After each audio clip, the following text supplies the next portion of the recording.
Vamos a nacer una aventura y en este caso le vamos a dar la bienvenida a Luciana Guzmán. Muchísimas gracias por estar aquí con nosotros. Vamos a contar que sos gastroenteróloga pediatra y formás parte del servicio de gastroenterología del Hospital de Niños Sor María Ludovica de La Plata, en donde se están preparando por una actividad inusual en referencia al 5 de mayo, que es el Día de la Celiaquía, ¿verdad? Sí, por primera vez se va a hacer una campaña organizada desde el Ministerio de Salud de la Provincia de Buenos Aires, donde se va a ir a buscar celíacos dentro de las familias donde hay un celíaco. Es decir, la campaña se llama En busca de celíacos ocultos y bueno, es ir, proponerle a la población, a todos aquellos que tengan un familiar celíaco, un hermano, un papá, una mamá, tiene que ser en primer grado, ir al hospital de niños sin importar la edad. Sabemos que el de niños uno tiene la tendencia a pensar que es solo para chicos, no, esto va a ser adultos y pacientes pediátricos y van a poder hacerse el screening de sangre para detectar otro celíaco dentro de ese núcleo familiar. ¿En qué consiste el screening? Es tomar una muestra de sangre sí, y después se analiza. Claro, se hace la determinación de anticuerpos, antitransglutaminasa IgA y antigliadina diaminada IgG, que es los dos anticuerpos que mejor definen para hacer screening familiar. Así que yo creo que es una campaña innovadora, no hay antecedentes de este estilo en estos grupos de riesgo donde la enfermedad celíaca se presenta de manera sintomática y como el paciente se siente bien es raro que consulte. Entonces saber que es un grupo que hay que mirar y hay que ir a buscar es sumamente positivo.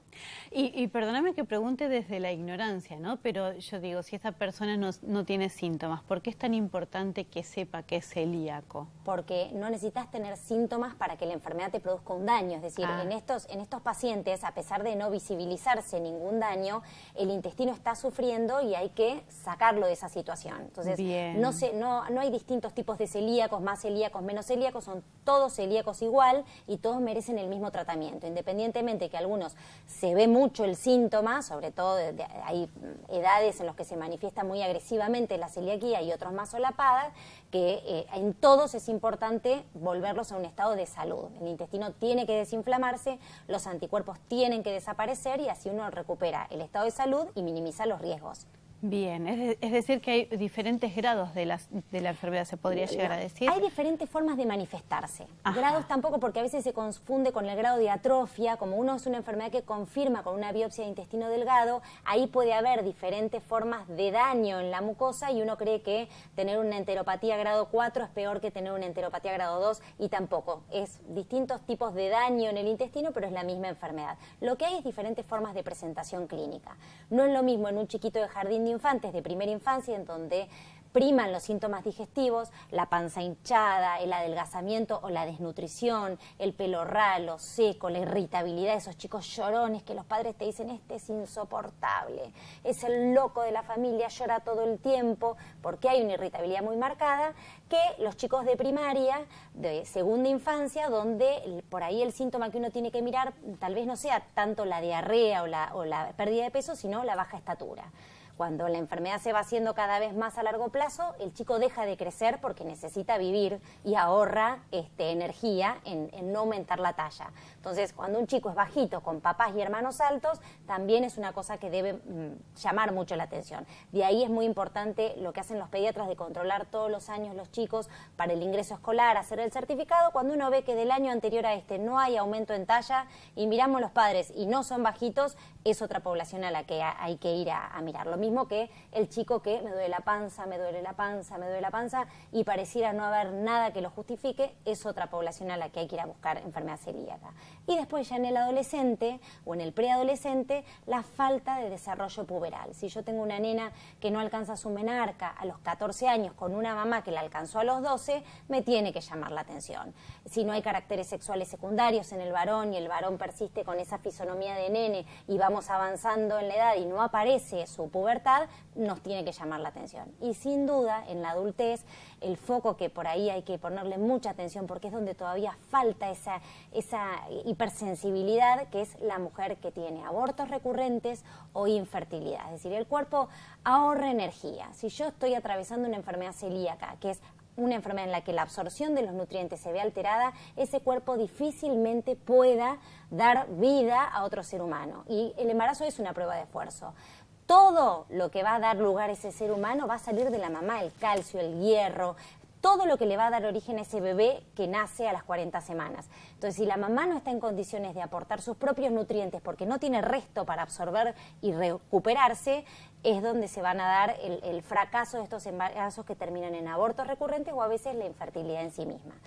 Y no olvidarnos que en el varón también hay cierto, digamos, relación con la infertilidad porque da impotencia sexual, tiene alteraciones de la velocidad de los espermatozoides, entonces hay una combinación que en ambos sexos es importante tenerla en cuenta la celiaquía cuando la consulta es la falta del alcanzar ese embarazo. Ajá, entonces aquellos que tengan un celíaco en primer grado deben consultar. Sí, y la consulta es primero la extracción de sangre y en el caso de que ustedes noten algo ahí, se pasa a un segundo paso. Claro, nosotros cuando diagnosticamos un celíaco, en la primera consulta explicar bien de qué se trata. Es decir, darle toda la información de que es una intolerancia alimentaria, que está relacionado al consumo de una proteína que se llama gluten, que ese gluten está en los cereales más frecuentemente trigo, avena, cebada y centeno. En eso va a consistir el tratamiento, en hacer una dieta sin TAC.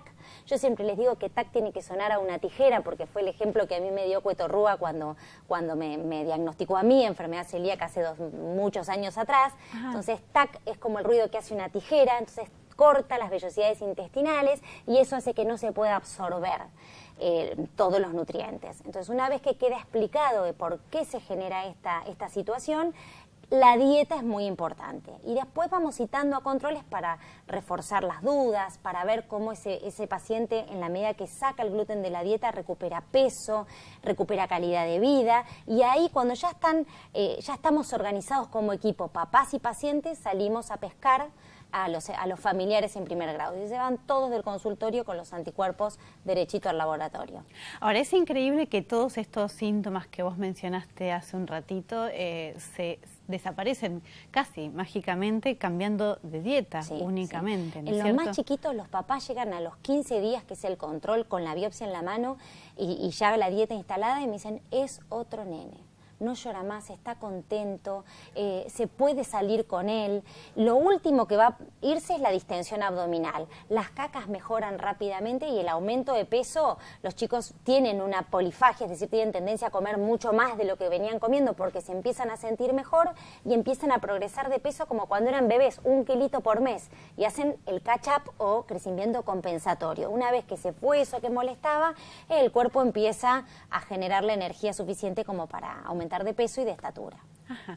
Aquí pareciera que lo único que hay que acomodar es esto de acomodarse a la cultura, ¿verdad? Sí. A una cultura en donde permanentemente nos están ofreciendo productos que, bueno, así como nos quejamos de que tienen mucho sodio, mucha azúcar, muchas grasas, toda esta alimentación, también somos a veces trigo dependientes. Sí. Cuando uno se pone a pensar en lo que puede o no puede comer un celíaco, es poquito, pero en función de la oferta que estamos teniendo. Sí. Yo creo que donde más socialmente o donde más interrumpe la rutina habitual es en lo que es el salir a comer, esos temores que tienen las familias de, bueno, yo puedo salir a comer a algún lado, puedo salir con él. Hay que bajar la ansiedad, tratar de ver que se puede hacer una vida normal, que yo puedo salir a comer a cualquier restaurante y poder, primero que hoy cada vez hay más menúes en restaurantes y uno puede ir a ese lugar donde tiene un menú cuidado, mejor. Pero a veces nos agarran en situaciones en las que no estamos en un lugar que tenga un menú que venga con el símbolo sin TAC, pero saber que una carne es libre de gluten, que todas las verduras son libres de gluten, que el huevo es libre de gluten y uno puede comer una carne con una ensalada explicándole al que nos atiende que necesitamos estos cuidados de limpieza y si uno es limpio y prolijo puede hacer una vida normal. Y por otro lado, yo siempre le digo a los celíacos, porque ahora nos pasa que tenemos celíacos con sobrepeso, pero que llegan a la consulta con un sobrepeso instalado y con una enfermedad tal vez muy chiquita, limitada a la primera porción del intestino delgado, y no les ha limitado, no ha sido el peso ni la desnutrición ni el déficit de peso. Vienen con un peso incluso preocupante. Bueno, es la mejor oportunidad para revertir la situación. Hay que aprender a comer saludablemente y sacar las harinas. Porque hoy en día hay un gran mercado de alimentos para celíacos, pero que son harinas también. Y las harinas, tanto con TAC como sin TAC, son hipercalóricas y tienen sus complicaciones. El sobrepeso y la obesidad está relacionada a la diabetes, a la hipertensión, y el hecho de que seas celíaco no estás exento a eso si tenés un alto consumo de harinas sin TAC. O sea, la alimentación debe ser balanceada y lo más saludable posible.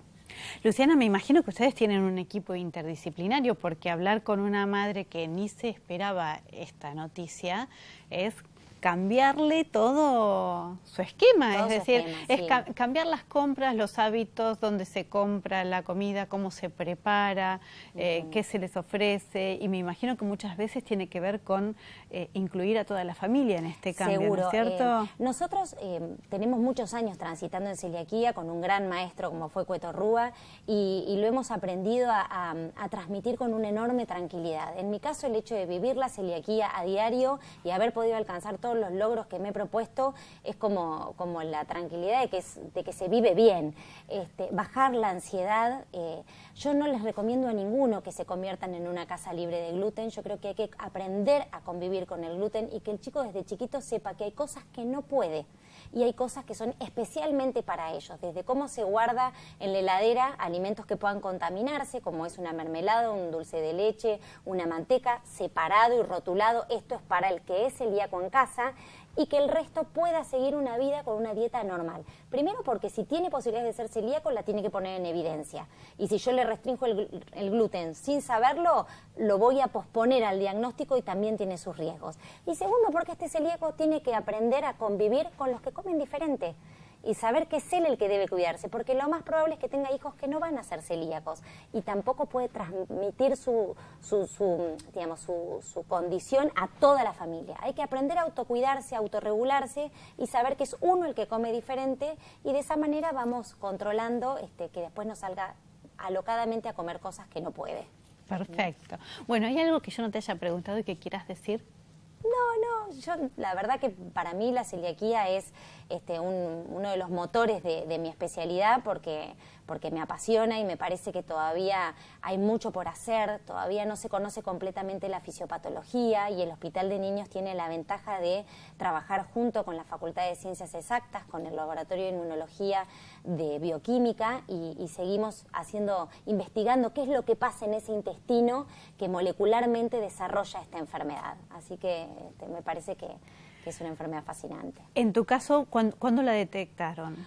Hoy, en mi caso, a los 2 años, en el Hospital Posadas, con el doctor Tocalino, que era el padre de la gastroenterología en Argentina, y su discípulo en ese momento era Cueto Rúa, y me mandó a La Plata directamente a que me realizara la biopsia Cueto.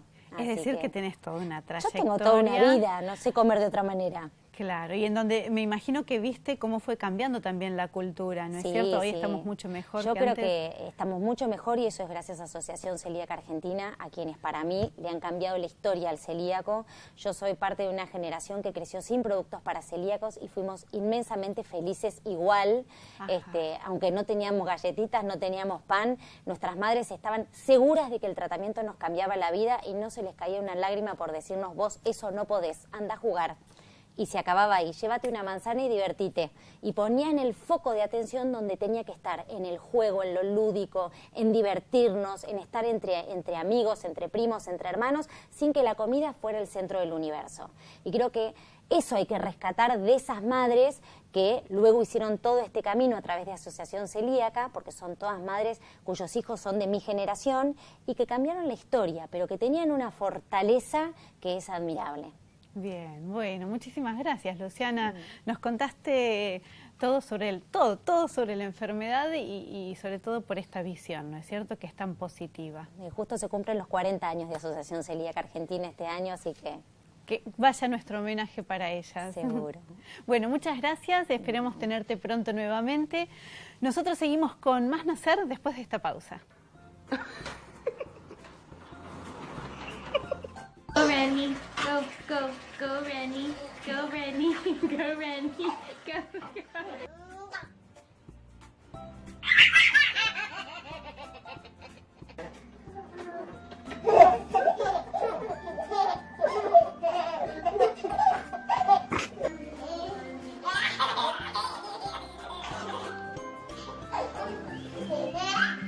Emma, it's your brother. Smile.